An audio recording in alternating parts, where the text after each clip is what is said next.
If you're the burglars who did this heist and had to give up the money, You're not happy. you're not happy. Maybe it's just the rules of the game and that's what you got to do. Or there's another possibility. What if you are very, very stupid?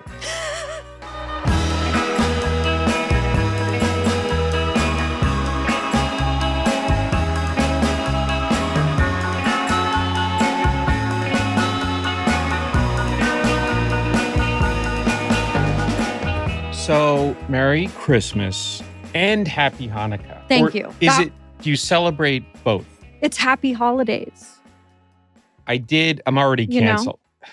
Let's start over this episode and just say happy holidays to, I can't say Christmas anymore. Just becoming one of those guys immediately. Yeah. I guess I can't say Christmas anymore. It's illegal. Yeah, it's illegal. The same way it's illegal for blonde-haired, blue-eyed people to be hot. That's another one. By the time this airs, this may have... No, it's still gonna... It's their main thing. It's still gonna be going. Mm-hmm. This is such a great way to begin our first ever Christmas episode. Yeah, and that brings us to what we were just kind of touching on, which is it's Christmas in summer. Yeah, we are recording this in summer. So you're wondering, why am I dressed in this utterly ridiculous outfit, right? I'm not going to a Jimmy Buffett concert. Not posing for your Tinder profile pic. I mean, let me tell you something. If you see this guy, his swipe left is bad. I'm throwing my phone into the ocean. Yeah, don't That's even how swipe. bad it Just is. drop it and walk away, All right, so I can take this off now. But Okay. I can see. But we are trying to get in the spirit of Palm Springs at Christmas. Now, this is a thing, right? Mm-hmm. Like, and it's also hot. I mean, I don't know if hot is the right word, but it's warm, it's sunny during Christmas time in Palm Springs. Can I do my Palm Springs rant? Everyone I know says, go to Palm Springs. It's great. And I say, what's great about it? Well, it's 120 degrees. And I say, that doesn't sound great. And they say, no, but you stay in the pool. So you stand in a pool where it's 120 degrees. I'm not, what is the part I'm missing here on why this is? Mid-century architecture, I can go vibes. I can go to a diner by the airport and I'll see that. You know what? But yes, it is a Palm Springs story. It is a story about getting away from it all. Which is that's kind of the appeal. Even mob bosses want to get away from it all because I'll say this in defense of Palm Springs and its hideous weather. It is not Chicago in winter. Yeah. I mean, come on. And I'd take 120 over that anytime. But yeah, I get it, right? Tony Accardo, the Godfather of the Chicago Mafia, had his vacation home in Palm Springs. And what year is that? Starting in the 60s, I think. So this is when like the Rat Pack, Frank Sinatra, they're all out there. Yeah, that was a big deal. Like these breakfasts in Palm Springs where Frank Sinatra or whoever would play and on Sunday mornings and things like that. So Palm Springs was a, nice, like eventful place that people could go to, right? And it was also Chicago outfit territory, right? So imagine one Christmas in 1977, you're Tony Accardo, Godfather of the Chicago Mafia. You're enjoying your holiday season. And it's, in fact, after Christmas now. You get a call from back home. And back home, you get a call saying, Tony, I don't know how to put this. Your house was broken into. Uh-oh. Something that simply does not happen. It's like Saddam Hussein reporting a break-in. Like, what? You can do that? Yeah. And this how's it even possible? Is it not like lined with guys in leather jackets? Well, this is the thing. Who's going to break into the house of this guy? Only someone with a death wish, as we're going to find out. Okay. And it was not Santa, It was the opposite of Santa. He was taking gifts. Ooh. Imagine a Santa who breaks in to take your gifts. That's the real Santa. It actually happened to a neighbor of mine. It was very sad. But what? He got his gift stolen at fucking Christmas. How evil is that? So there's some sick people out there, I love it. But listen. There's a God. But so this is what we're going to, and it brings me to my favorite story, which I feel is like our guiding thing. My favorite Christmas story of all, the darkest Christmas story of all, A Christmas Carol. Mm-hmm. Because we're going to have, what if Scrooge learned the wrong lesson is kind of what today's episode is all about. If as this capitalist overseer, right? He like doubles down on it instead. Love it. He sees the ghost come and he's like, oh, fuck this. I gotta go even harder. Yeah. You know? Yeah. Like something Scrooge says is, he gets hit up for a donation to the poor at the beginning. And he says, are the prisons not in operation still? Well, they certainly were in Chicago at this time. Were the workhouses not? You go there, have to work your ass off for nothing, They said, well, if they would rather die than go in there, they'd better do it and decrease the surplus population. A lot of surplus population gets decreased. What a way to refer to human beings. Well, this is the mentality we're dealing with this Christmas and Hanukkah. Wow, what a happy tale. So have some cookies and milk, I guess, and happy holidays. Happy holidays. We have to say that now. No, just kidding. Just kidding. That's today's episode. So let's go back. We begin with, I think, our favorite way to begin every episode. We've done this. Every time you say something, it's like, this is my favorite. Well, but I think I've said this about this specific thing. Okay. Which is a heist. That actually is our favorite. No. That is our favorite. You're right. It's our favorite. It is. A heist. We're really horny for heists. You said that. I didn't say that. Yeah, why is a heist so compelling? I think it's... And what makes it a heist and not a robbery? There's something about... There's a planning element. I think it's... There's jewels. Yeah, something like the Supreme Court said, I don't know, I can't define pornography, but I know it when I see it. A heist has some panache to it. Yep, the pomp and circumstance. It's got a je ne sais quoi. And je ne sais quoi. Yeah, like if I steal that bag and run out of here, first off, pathetic. Looks bad, not cool. It is a really nice purse too. And seeing me running with it, just hideous, Like it's just it's a not weird guy in a Hawaiian shirt running away with a bag. Like that's not a heist. Okay. That's something else. I don't know if there is a word for that, but it's not a heist. You have some problems. That's like, somebody help that guy. Yeah. Okay. But a heist would be? A heist would be something that happened at Levinson's Jewelers. No relation? No, we talked about this? wish. Because that would be really good episode. It would. Let's just we looked into it. We did look into it. We should make it Turns out it's a common name. It's a common name. Yeah. Harry Levinson. We could take a look at this fine gentleman. Harry Levinson, seen here. He does look like he could be my ancestor. Yeah. Prosperous. And showing off a jewel. So, This is Harry Levinson, Chicago jeweler, really a pawn shop operator with a jewelry shop on Clark and Superior, north of the Loop in Chicago. So he runs Levinson's Jewels. Here we see the Idol's Eye. It's a 70-carat diamond dating back to the 1600s, set in a necklace. And what Harry Levinson would do as a jeweler and really he's kind of a little sleazy. Yeah, let's just talk about how he looks in this pic, which is this beautiful white coif of hair. White mane of hair. He's holding slicked back, clearly fake teeth. You think? Yes, okay. For sure. So he's got the fake teeth. He's got the jewelry. What do we think of the necklace he's holding here? Beautiful. I want it. The princes of Persia owned it. It dates to India in the 1600s. It's made its way. It's giving Hope Diamond. It's giving... all this shit. Obviously, a rich British person owned it at one point. And then what Harry Levinson did was in the 60s or 70s, he won it at auction from Harry Winston, the other famous New York jeweler.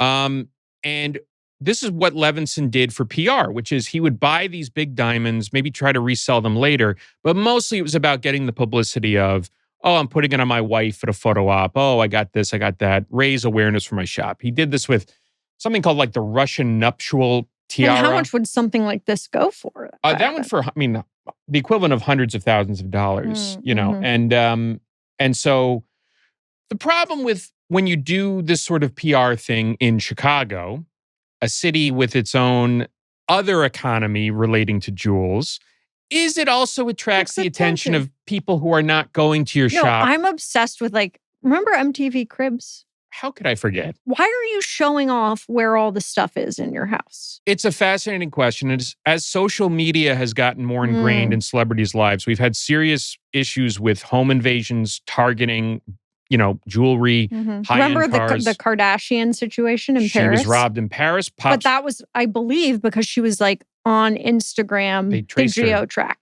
But this is like an earlier version of that. Posting will kill you, which I've been saying forever. You got to stop posting. And I don't even have any jewelry. And this is pre-post. But no, so this is the problem. And so one such crew of upstarts decided we're going to break in right at the Christmas season into Levinson's Jewelers and steal that fucking 70-carat diamond.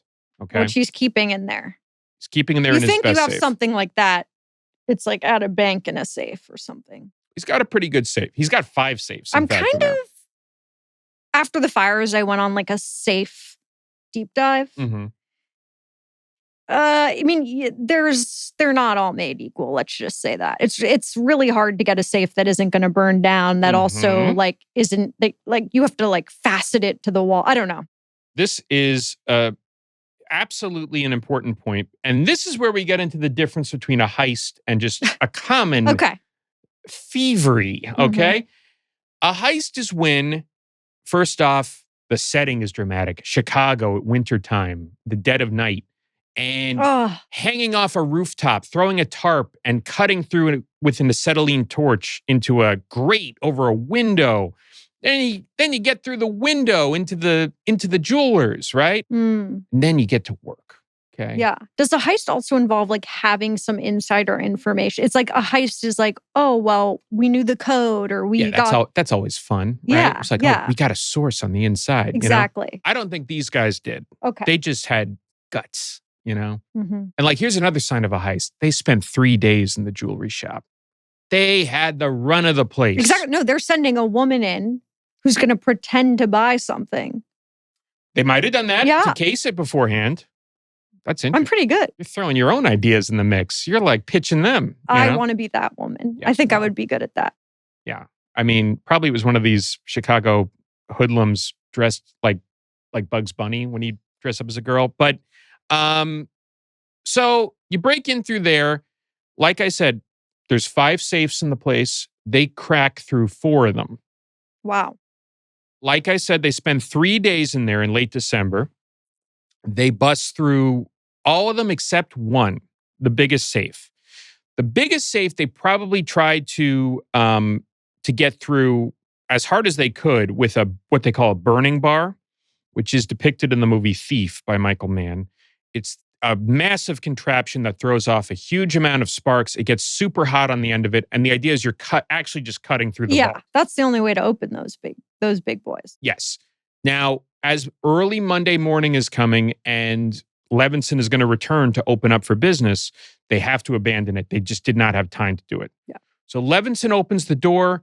He sees multiple inches of water on the floor because of the sprinkler system going off, right? He sees that they from the flames, right? This thing is throwing off so much heat that it just sets off the fire sprinklers. So the place is wrecked, right? 4 of the safes are busted open. He sees that they ran wires to a vacant apartment across the street, covering it. That's the heist element. This is the heist element. It's they've got the apartment across the street. They're looking out the window. They had a vacant apartment across the street. They ran the electrical wires from the burglar alarms over to there so that the circuit wouldn't break. If the circuit breaks on a burglar alarm, it goes off. Right. I was going to say, how did the alarm not go off if the water was going? Right. That's how. So these guys were pros. They knew what they were doing, and they just ran out of time on the big vault that had the idol. Now, do we feel bad for Harry Levinson? Yeah. What's his deal? A common thing that was said in the media at that time was, oh my God, it's the Christmas season. The day he opens up, it's December 19th, a week before Christmas. He's going to be ruined in time for the holiday shopping season, right? And Levinson claims in the press he lost $1 million in jewels and furs. Furs? That's another big there's thing. furs there. Furs, yeah. I mean, furs get pawned. You know, how many For times sure. have I just didn't, I didn't imagine furs at the jewelry store, but why not? Well, this is the thing. I mean, he says he's a jeweler, which he is. It's really a pawn shop. It's kind of this seedy, Okay. like this guy's puffing himself up a little Sure. bit, right? You got something good, bring it to Harry. Yeah, right. Exactly. And so, but it's a big story, obviously, because it's a heist, Again, the claim that $1 million was stolen from him, which is important for insurance purposes. Now, this is the robbery that our mobster in Palm Springs is being told about? No. Mm-hmm. Okay. No, it is not. Okay. This is just, I'm so glad you asked that. This is just another run-of-the-mill Chicago burglary of the sort that happens all of the time. All the time. And it happens because of the vast underworld that exists there, where independent jewelers or jewel thieves, burglars, fences, guys who sell on stolen goods, all operate. And the government that kind of overlooks them all is the outfit, the mob syndicate, the mafia, right? The best way I've heard a mafia described is it's like an alternate government. It's a government within a government. So because all these thieves can't go to the authorities with any issues or anything like that, there's a mafia. It sets the rules. They take care of it. They take care of it, right? They say, this goes here, that goes there. This is the price here. This is what's due to us, et cetera, They're et like cetera. the cops for thieves. Absolutely. That's what Henry Hill says in Goodfellas. And it's true, right? It's a state within a state.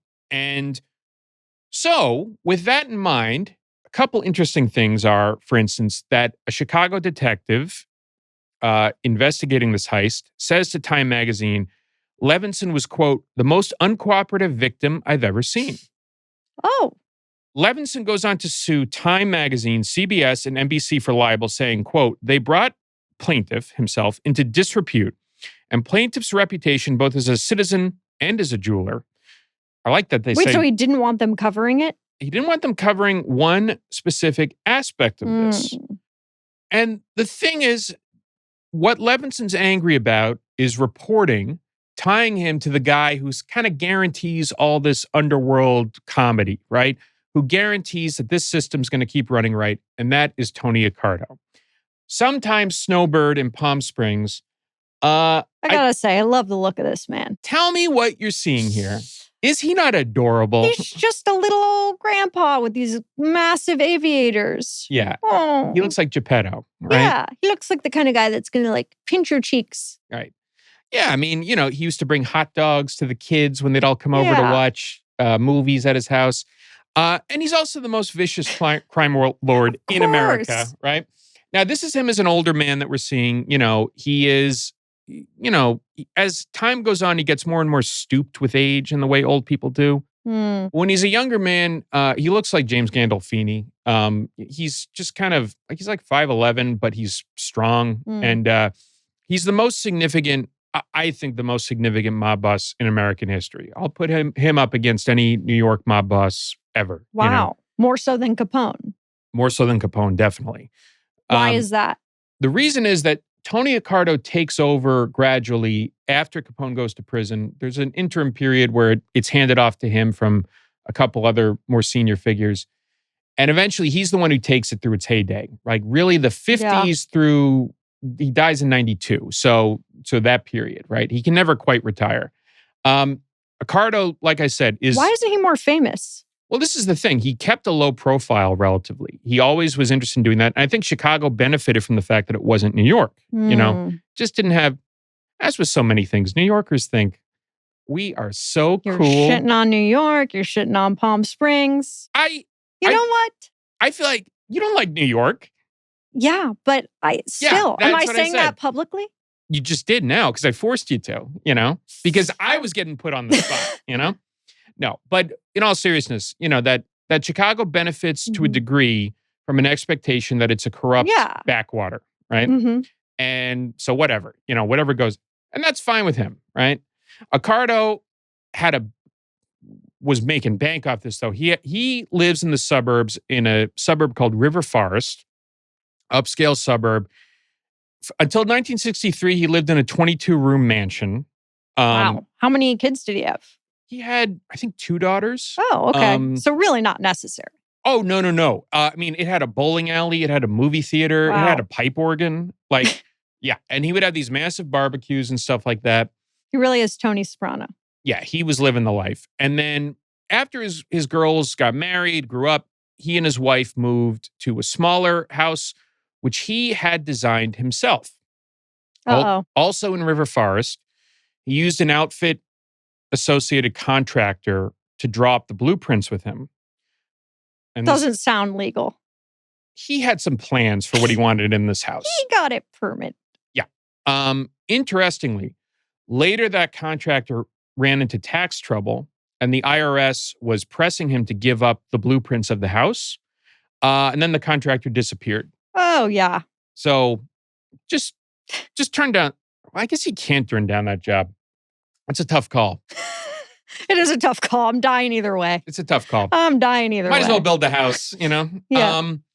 So this is where Tony Accardo lives much of the year. By the late 70s, he's trying to step back and do less work. Yeah. Common problem, succession, right? Oh, who's going to take over? Who's going to take over, right? This is an issue that they have. It's hard to ever square the circle on that. But at least I can winter in Palm Springs a little more. Have some me time, you know? Exactly. It's good for the lungs, being out there in the dry heat. It's good. I like it. He said, Well, you know, back in the day, everyone would be like, I'm going to the desert for my health. I have tuberculosis. Yes. Yeah. I must go to Tucson, Arizona. Yeah. So he didn't have any lung problems that I know of. A lot of other people around him had trouble breathing after a certain point. But Tony Accardo, this is the guy overseeing all this. And what Harry Levinson sues over is some of the reporting at that time says Levinson went to Accardo, who he had longstanding ties with, and said, "Can you get me back my stuff?" Now, that's one account. I actually don't know if that ever happened, but Bill Romer, the FBI agent who was in charge of organized crime investigations in Chicago for many years, said that happened in one of his books, that the meeting happened at a place called Chez Paul, this famous French restaurant in Chicago, which, if you've ever seen Ferris Bueller's Day Off, the snooty French restaurant in it is based on that. So there's a claim that he went to Accardo to get his stuff back. But I mean, that doesn't, to me, I'm like, sure. Like, why not? If you're Accardo? No, if you're Levinson. Oh, yeah. I mean, like, can you help me get my stuff back? Mm-hmm. Now, here's the thing. I don't know. It doesn't seem that incriminating.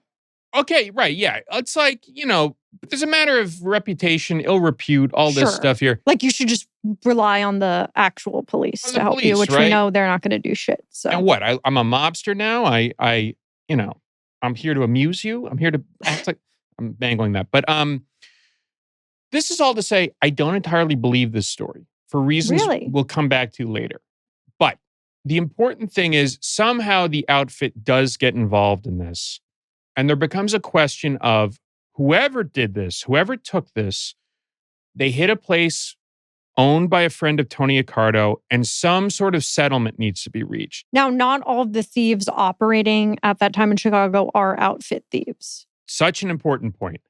So there's, like I said, a vast ecosystem of burglars and thieves throughout the underworld of Chicago, right? And some of them are straight up outfit members, full members, and they just steal as one of the things that they do, right? Others are associates who are heavily tied to the outfit. Maybe they pay street tax, but maybe they're not Italian, Maybe they're not really members. They pay street tax. Then there are others who try to operate as much as they can outside the bounds of the law. That seems very dangerous. It is the most dangerous. They're probably the least reliable and skilled at it. And they're the ones with the shortest lifespans, right? Because like I said, it's this government where we can demand a tax from anyone. So you got to go along with it, right? So there's suspicion that grows over, well, who hit Levinson's jewelers? Yeah, exactly. Was it the outfit? Was it someone else? Right. And this brings us to the prime suspect in much of the media coverage that followed, John Mendel. John Mendel, at the time of this robbery, is 31 years old. He's described in press accounts at the time as a wireman. What does that mean? He's good at beating alarms. And this is John Mendel Whoa. on the right. Looking very not awake. Yeah. There's some opiates going on. Well, it's funny you mention that because he starts out, as best we can tell, as a small-time heroin dealer on the south side of Chicago. And John Mendel is, he has a heroin conviction in 1971. Earlier, though, 1967, he had been arrested on suspicion of murder of an informant on a heroin trafficking ring. He was living way on the south side. Some indication he had been born in South Dakota. And drugs are kind of controversial within sort of the mafia universe. The fact that he's involved in heroin already marks him out as they're not into that. Not so much an outfit guy, right? He serves time in prison in Minnesota where some other burglars from Chicago get to know him. As best we can tell, he's of Ukrainian origin. Maybe his name was Mendeleev originally and it was changed, And while he's in Minnesota Penitentiary, he earns the nickname Shoes. I learned this from Hillel Levin, one of the best Chicago crime writers who covered this case more than any other. And he was called that. Can you guess why? It's really boring. No. He made shoes in prison. It was that simple. Sometimes stole shoes, I thought maybe. Yeah, you think it's like, no, he's a cobbler. Wow. He pops up. Too bad he didn't just go down that path, Oh my God, dude. If he had developed a passion for making shoes, be a different world. He could be the next Michael Jordan. But instead, he pops up for one of the first times in this. I love just like every episode proves that prison doesn't work. It is the best way to make a guy more of a criminal. It's just like, how do we make them worse? Put him in jail for a little bit. Yeah, right. So 10 years earlier, in the late 60s, he pops up for the first time in the newspaper with this wonderfully charming story. Repairman, air quotes or quotes, because it's in a newspaper, around repairman, ends in jail.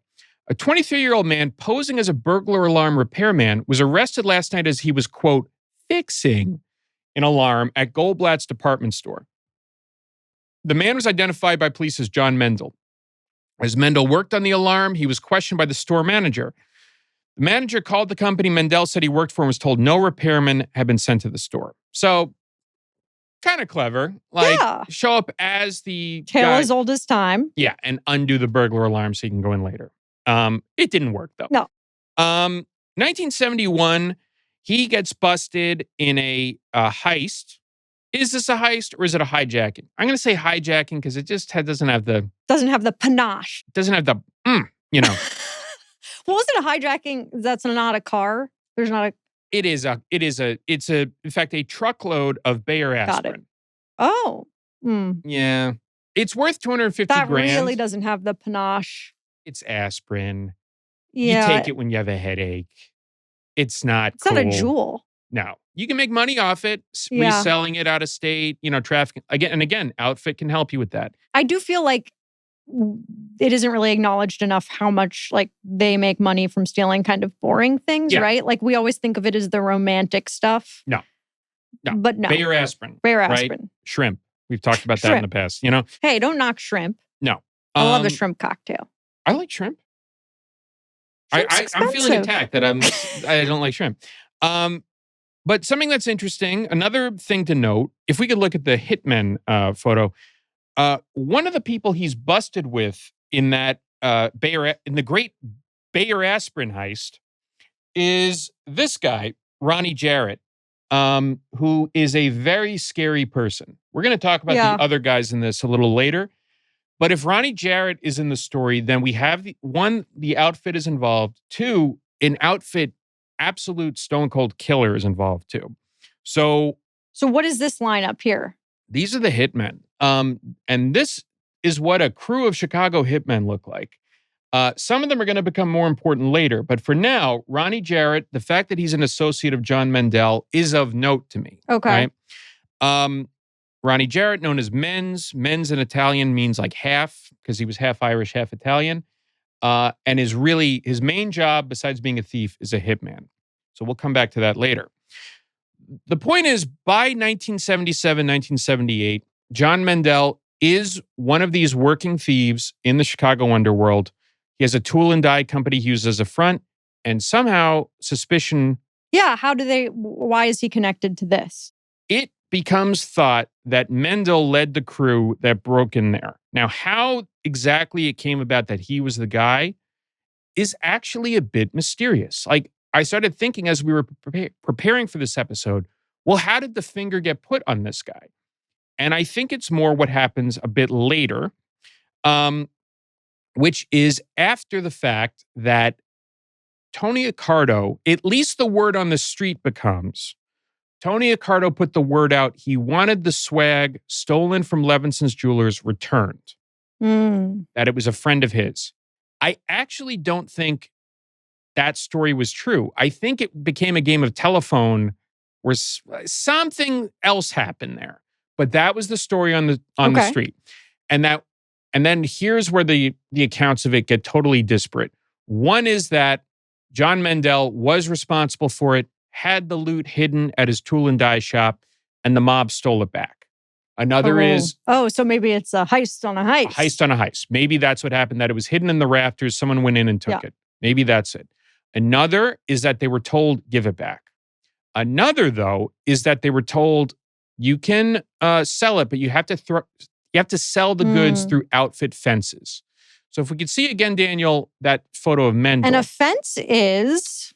Glad you asked. A fence is a dealer of stolen goods. And here on the left, we have John Mendel's fence. Again, not an outfit fence, an independent fence. Okay. Which means... a lot of fences. And why are they called fences? You know, we talked about this, and I still don't know. I'm going to say they're a fence between the legitimate and illegitimate world. Nice. I think that sounds smart, and I bet I'm still wrong. Yeah, you know? There's probably some random explanation. Yeah. They would hang out by a fence on the edge of town. I was sitting on a fence when I came up with the term. Yeah. Okay. That's not as good. That's not as sexy. This is Vincent Moretti on the left, and I found this clip hilarious to have as a thing. It's a newspaper article from the 50s.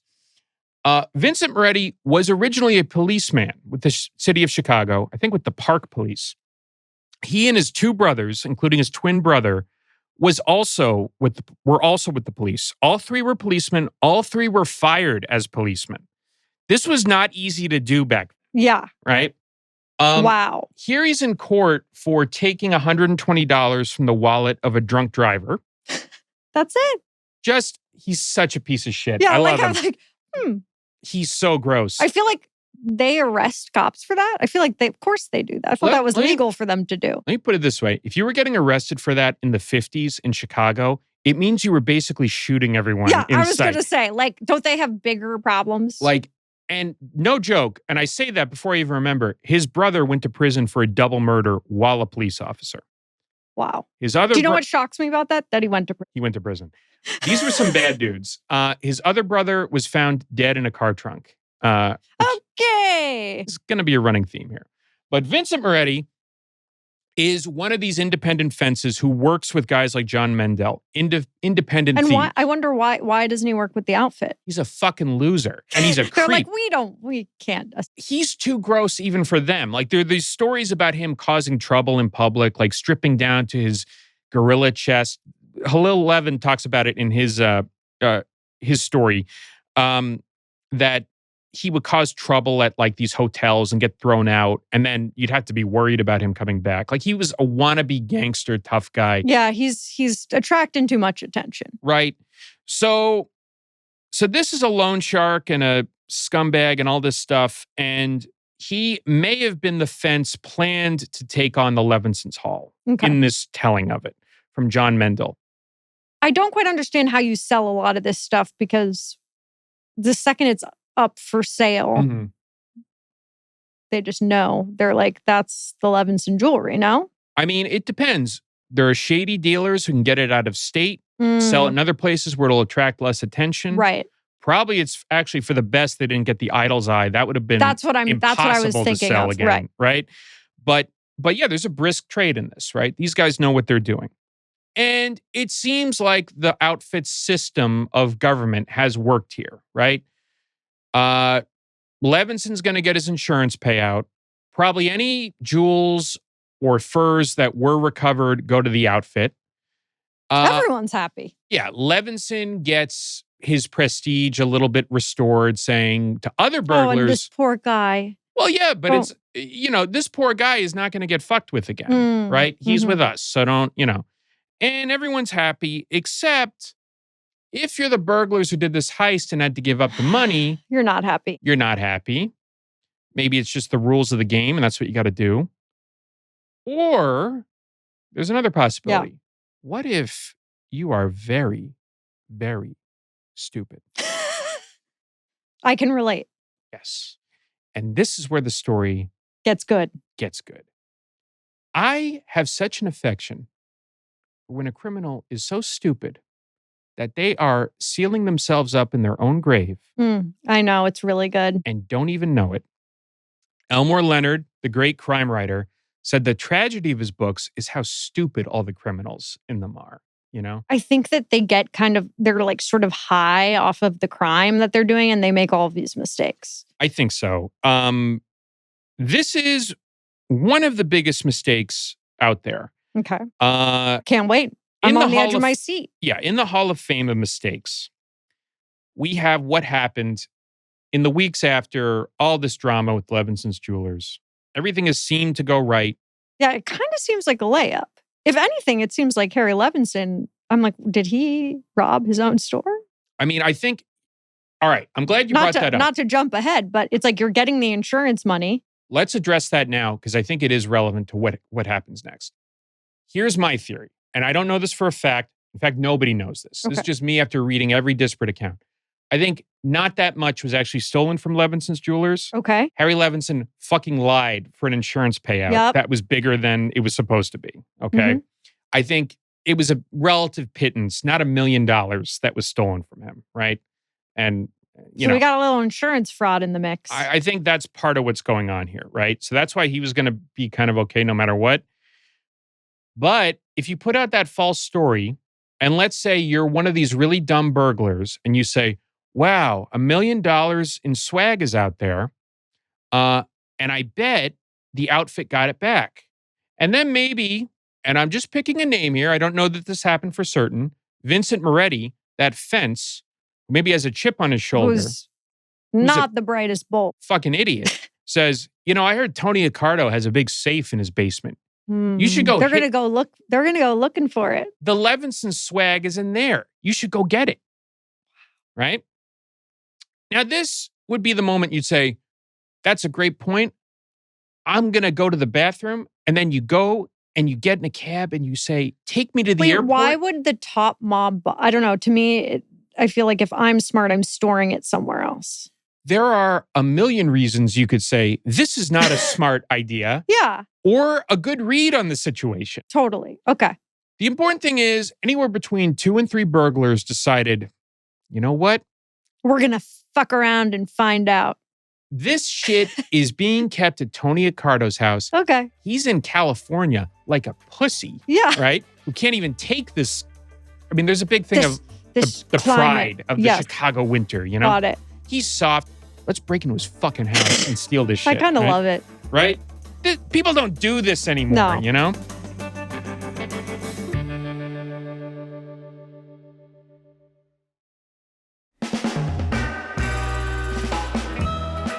So the night of January 6th, 1978. Not that one.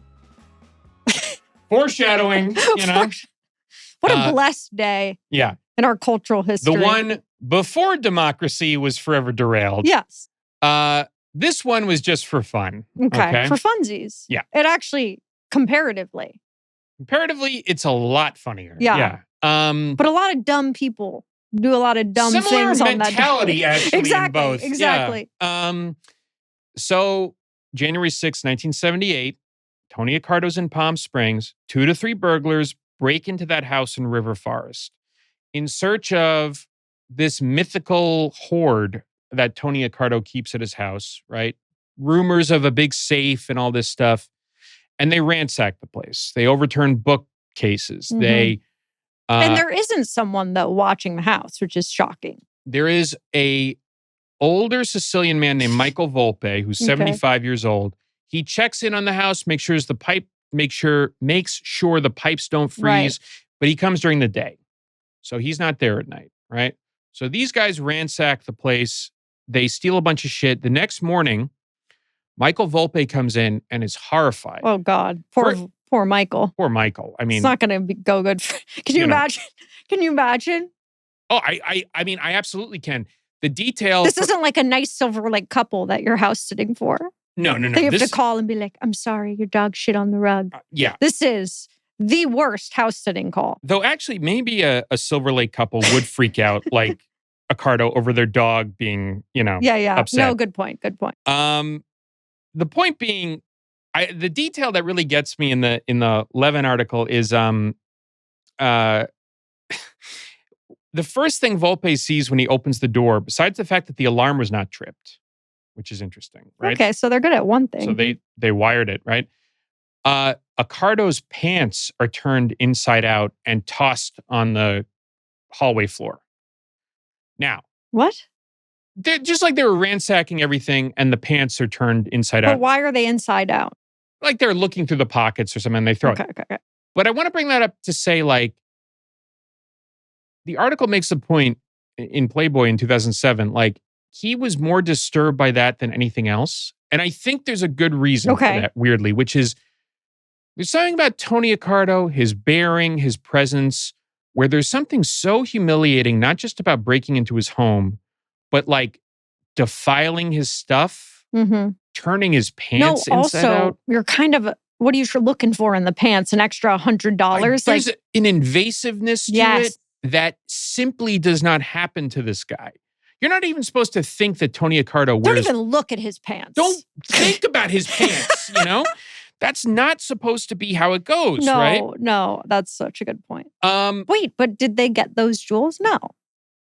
I'm sorry, I just need to know. What jewels? I know. No, they didn't get any of that Tony shit. is not that stupid. No. So, that happens. They always keep their jewels in some park, dug 20 feet into the ground. Listen, that's where they would keep the shit. This myth of some walk-in safe in his place, right? The burglars don't find anything like that, right? So, Volpe calls Palm Springs. Uh-oh. Tony Accardo. This brings us back to the opening scene. Mm-hmm. Get me a one-way ticket to O'Hare.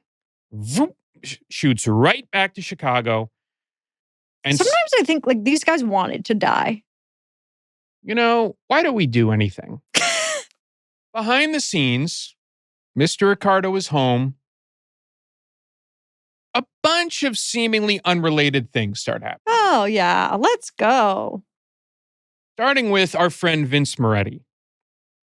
Moretti, our fence, the ex-cop, gets a call to help fence some stolen goods.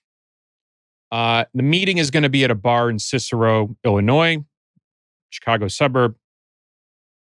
Longtime outfit stronghold. That reminds me of the musical Chicago and that one song where they're like, Cicero. Yeah, Cicero. Well, this is where Al Capone made his headquarters for a time. Got it. Okay.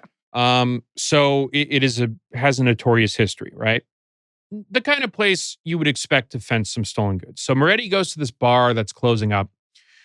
His power steering in his car was fucked. So he asked his friend Donald Swanson, aka Ralph Reno, bunch of aliases, to drive him. He went along and went inside because he was hoping to sell the bar some pizza boxes, which was a line of work he was in. As one does. Yeah, pizza box. That's not a euphemism. He was like, I have pizza boxes for sale. This is what we're talking about, the unsexy sort of element. No, I actually sell pizza boxes. It's not code. That's what I put on my taxes. Yeah. Right. Yeah. And it's like, wait, no, but what do you really sell? I really sell pizza boxes. Yes. That's all I'm here for, They get there. What they don't see is in the back room is one mobster on a police scanner, making sure there's no nearby police patrols by the bar. And they don't see the 300-pound enforcer or the other two hitmen there. And if we could see that photo again of hitmen, and they don't see these two men Frank Calabrese and his brother Nick Calabrese. Oh, I love that last name. Yeah. It's not Calabrese. It probably is, but this is how, I don't know. Okay. You know they mangle these beautiful names later. They do, you know? but it's...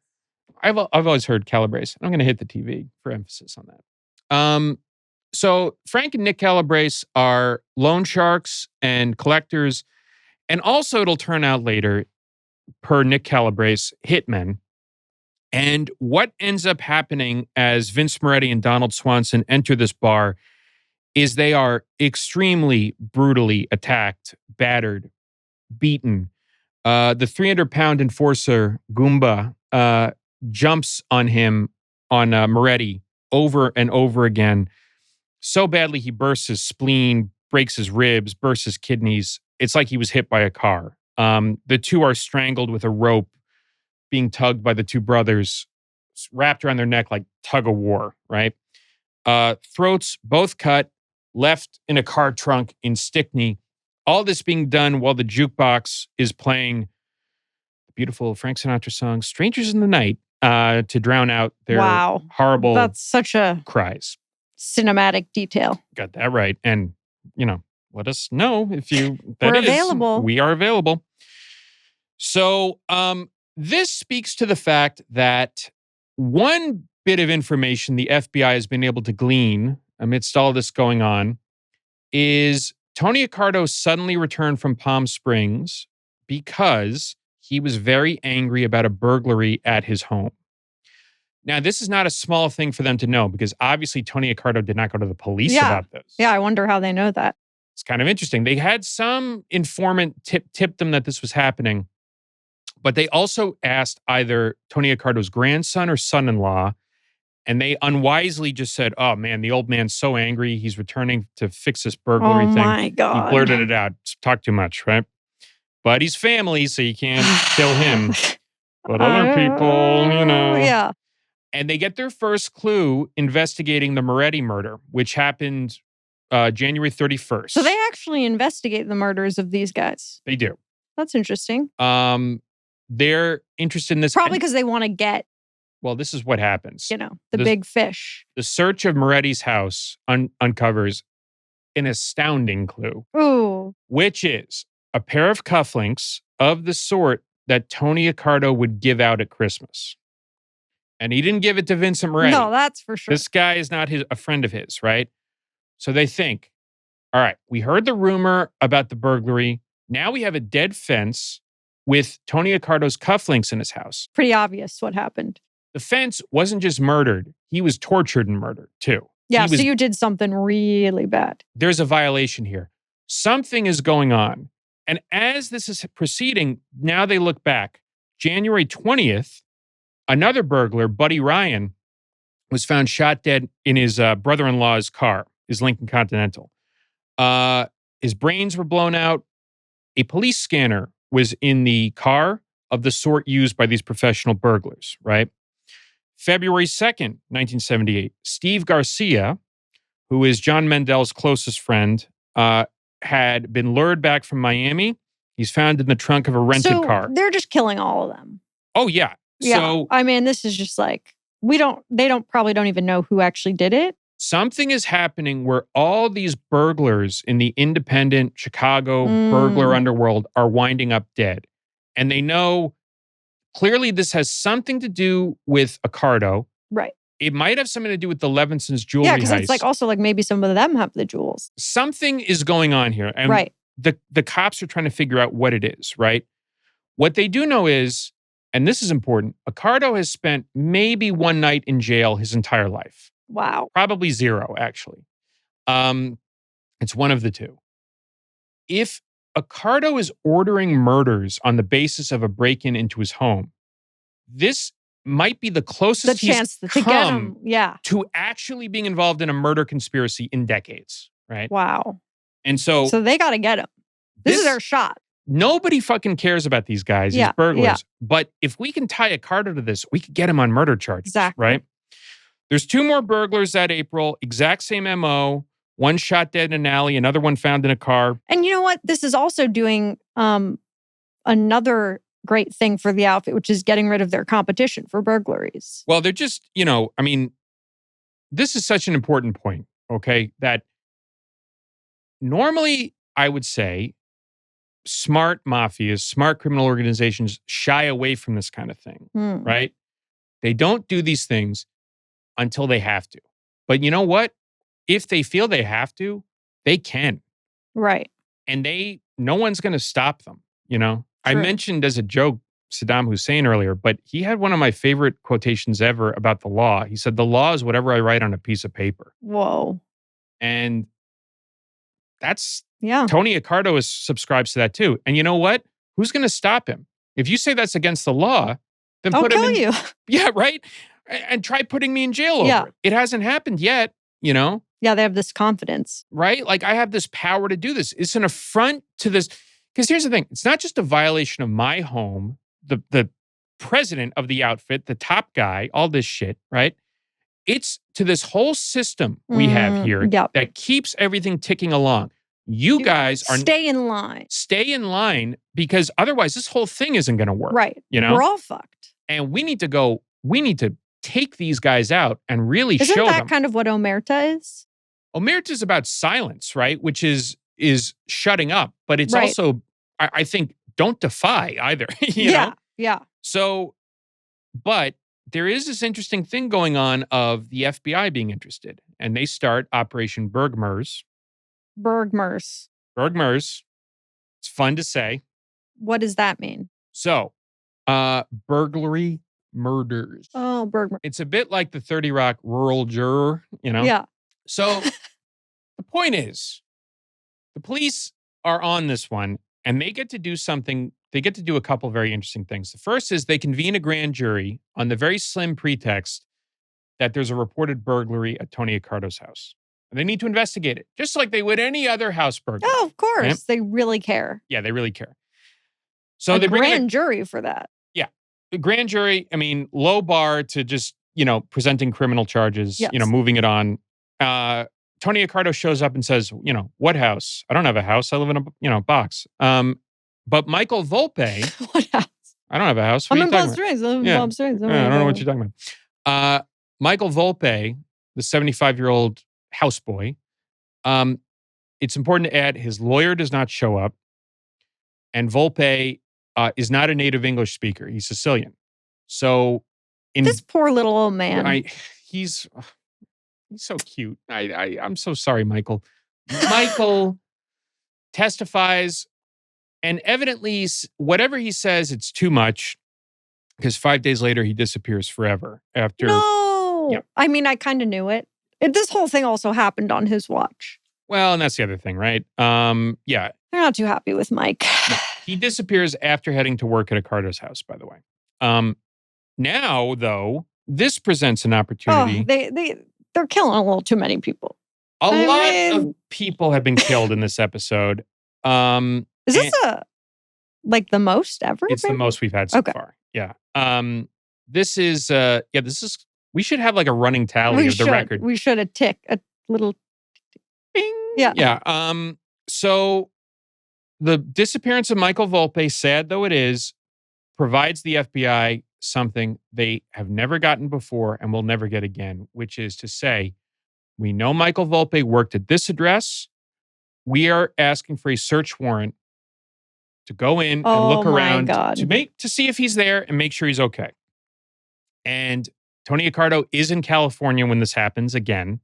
His daughters are on the doorstep with a lawyer, arguing every step of the way. I love that the family's always there when this happens. And they get very interesting. The Hillel Levin article talks about this in length. It's really good.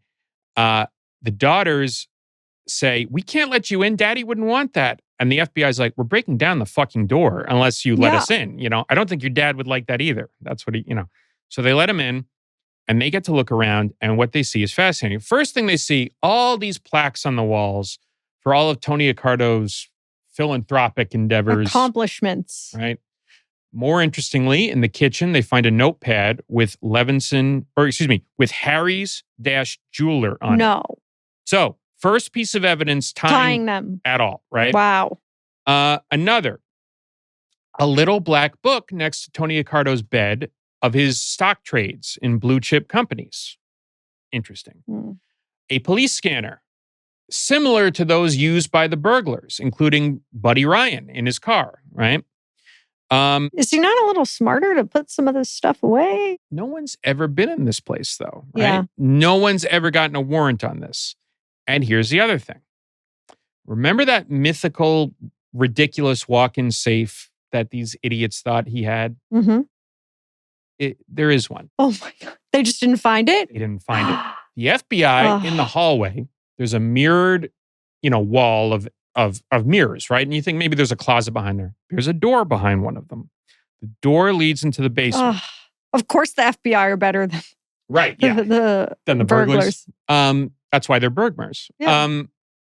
They go into the basement, and here the Levin article is really funny on this. The daughters tag along because they've never been down there. They're like, let's go check out our inheritance. They're like, we've got to see this. This is fascinating. This is some good shit. Dad has never let us see this. Yeah. And what they find in the basement is astounding. First of all, we know from the Gus Russo book, The Outfit, a big thing with Tony Accardo was he'd have these big high-level mob meetings where they'd all cook dinner and they wouldn't even get to talking about business till 11 p.m. So they find a huge, restaurant-level stainless steel kitchen in the basement. Oh. They find a conference table. So that's where they're doing their meetings. Or were, yeah. in more active era. They find a conference table with enough room for 34 seats around it. This is beautiful. With a huge projection screen, They find Tony Accardo's office stuffed with trophy animals and furs and game. And they find the vault, which we'll get to in a second. They also find an incinerator room in the furnace. Oh, Jesus Christ. And in the incinerator, they find ashes and they find a pair of glasses that didn't burn entirely, matching those of the type Michael Volpe wore. No. Michael Volpe likely went to work one day, killed in the home, incinerated there. But going back, actually really insane to have an incinerator at your house for all the people you kill. Utterly depraved. It's next level. The vault, they insist. Can you imagine the daughters? The daughters are really freaking out about the vault because they say, okay, we can't go in there, whatever that is. And they say, listen, you either have to give us the combination to this or we're going to bust through it. And I don't think your dad's going to want a useless vault. But they don't know the combination, do they? Here's what's funny. They make a call to Palm Springs. The lawyer goes upstairs, goes into the kitchen, takes a plate out of the cabinet. The bottom of the plate, the combination is taped to it. Wow. So it was hidden up there. They go down, open up the vault. In the vault, guns, a couple guns. Okay. More interestingly, $275K in banded cash and $5K bundles. They're able to seize this cash, at least take it. When they start investigating the cash, they find something interesting. The cash originates from Las Vegas banks. The cash is often sequential, meaning it came straight out of the bank. Meaning, Tony Accardo from Vegas, from the Vegas skim, from the casinos, has $275K in cash in his vault. They can't make much of this at this moment because their investigation in Las Vegas is just picking up, but this gets them really excited. This is a really good get for them. This is big, right? Because they probably didn't imagine that. I mean, they thought, we might have cash tying him to the Vegas skim. This could be really big, right? But we forget also John Mendel. Uh-oh. Where is this guy been this whole time? Oh, yeah. Was he murdered? So the detectives want to get him. Now, this search happens in November. But earlier in that year, detectives are after this guy. It's like, if he did the robbery, he might be the key to all this, to getting him, right? But as it turns out, there had been a car on the south side of Chicago, got many parking tickets for an expired meter. Finally, they cracked the trunk. They find what's left of John Mendel. Mendel had been brutally murdered, horribly done. He was frozen stiff, stabbed, throat slit, no pants. Ugh. Icicles in his eyes. Okay. Too much? Too much. In truth, he'd been the first murdered. He was killed a week after. Yeah, I was like, how, Yeah. He was killed a week in and then just was the last found, right? Now, another interesting thing develops, which is, like I said, Accardo is in real jeopardy, right? The grand jury is pushing hard. And something fascinating happens, which is that after Volpe disappears, 2 major hitmen also were killed the following year. Later, there's going to be more revelations on what happened there, but they sever the case, so to speak. Accardo, by having these people murdered, insulates himself from the cover-up. The hitmen are dead. So there's no one left to tell the tale. Oh, wow. Right? But what about the Volpe glasses? The Volpe glasses are not enough to prove anything, right? They're just glasses. They're just in the incinerator. Well, let's put it this way. They're like the glasses Michael Volpe had, right? It's him. I don't put my glasses in the incinerator for any other reason. I just set them down while I was doing some housework. Right? But ultimately, they're not able to do that. And because they have this big operation going on the Vegas thing, they even have to return the cash to Tony Accardo.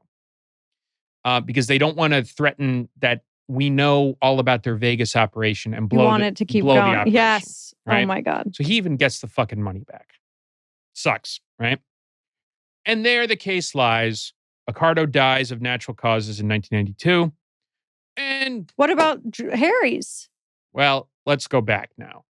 This case, like the ghost of Christmas Past, comes roaring back to life in 2007. 2007, FBI launches a major operation against what remains of the outfit in what's called the Family Secrets case. And a surprising thing that happens is a huge part of the case centers around what happened to these burglars in the winter of 1978. Whoa. Right? Okay. And it happens because if we could look at the hitmen again, what really kicks off Family Secrets is this man, Nick Calabrese. His DNA is tied to the site of an unsolved mob murder in the 80s. Once he's presented with this unbeatable evidence off a glove that he dropped at the scene, he rats. He rats. And he starts telling the tale. And it starts with his brother, Frank Calabrese. Oh, that he's ratting on his own family. Oh, yeah. He starts testifying against his brother, and he explains from his perspective what happened. And what happened was his brother schooled him in murdering all these burglars, that the order from on high from the underboss of the outfit was, quote, kill all the burglars. They're all beefers anyway, meaning rats, right? And that's what Nick Calabrese can talk about, right? Nick Calabrese says they lured Mendel to Ronnie Jarrett's mother-in-law's house, same place they'd committed a murder before, beat him terribly, strangled him with a rope. What a great son-in-law. I mean, I know not everyone likes their mother-in-law. This is an extreme. This is extreme. Is insane. Okay? We're going to use your house as sort of our murder house? I'm sure he didn't even tell her, Of course not. And something I find interesting, I rarely find this in any account of this, is that some of the hitmen kind of felt bad. Yeah. They said these guys didn't really do anything. No. No. But they didn't care, right? It was about sending this message. Now, this brings us to something fascinating that happened, which is I've been equivocating a little bit on who actually did. Right. But do we still not know? We still don't know. And Hillel Levin, the crime reporter who's done the most work on this, who's done some great stuff, after he wrote this article for Playboy in 2007, he kept digging. I have a suspicion of what he's talking about, but that he started looking more into it and thought, because something that all these other guys said is John Mendel's an idiot. Like, he could beat an alarm, but he's the dope who saw this story in the news and said, let's go break into Tony Accardo's house and steal it. Probably Vince Moretti was egging him on. Yeah. Right? That makes sense to me. And they're fucking morons. But they didn't pull off this cool heist at Levinson's in the beginning, right? No, that was good. That was really skillful, and they almost got into the big vault, right? And what Levin finds is that he does some digging, and he does something that I've done before, and it is so cool when you're able to do this. Okay. What is it? Here's what it is. Okay. The FBI has to or the Justice Department has to put forward something called a Santiago proffer. It's all their evidence that they give to the defense attorneys on what they're going to be bringing up at trial, right? And you're not allowed to bring up anything you don't put in there, right? Yeah. And if you have informants, which this case has a lot of them in it, you have to black out their names.